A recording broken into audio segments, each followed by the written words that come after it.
ఏ హామీలైతే అసాధ్యమైనవో, అసాధ్యము ఇప్పట్లో చేయలేమని వాళ్లే సన్నాయి నొక్కులు నొక్కుతున్నారు ఈరోజు అధికారం లేకొచ్చిన వాళ్ళు వచ్చి నెల తిరక్కముందే.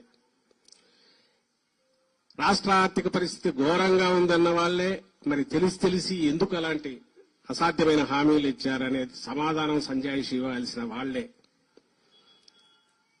అసాధ్యమైన హామీలు ఇచ్చి ప్రజలను 14లో ఎట్లా మోసం చేశారో మళ్లీ అదే రకంగా మోసం చేసే రీతిగా మరోసారి దానికి అప్పుడే శ్రీకారం చుట్టారని నెల తిరక్క ముందే అర్థమవుతోంది. నిన్ననే చంద్రబాబు నాయుడు గారు మాట్లాడుతూ ఈరోజు చూశాం పత్రికల్లో, ఇంత ఖాళీ అవుతుంది అనుకోలేదు ఖజానా అంటున్నారు.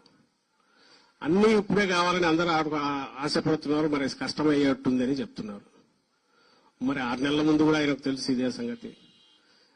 ఆ హామీలు ఇచ్చేటప్పుడు లేకుంటే లక్షల కోట్ల హామీలు ఇచ్చేటప్పుడు ఏ రకంగా ఇచ్చారు? ఇదే హామీల్లో ఒక 10% ఇచ్చినా జగన్మోహన్ రెడ్డి గారు సరిపోయేది కదా అని అనేవాళ్లు కూడా ఉంటారు. సరే, అలా ఇచ్చి మోసం చేయడము, ఒకసారి మోసపోయాక మళ్లీ మోసానికి శ్రీకారం చుట్టడము, ప్రజలను భ్రమలో ఉంచడం, అది ఆయనకు చెల్లింది. ఇప్పుడు వచ్చి మళ్లీ అప్పుడే ఖజానా బాగాలేదు కాబట్టి కష్టం అంటున్నారు. ఇది చూస్తున్నాం.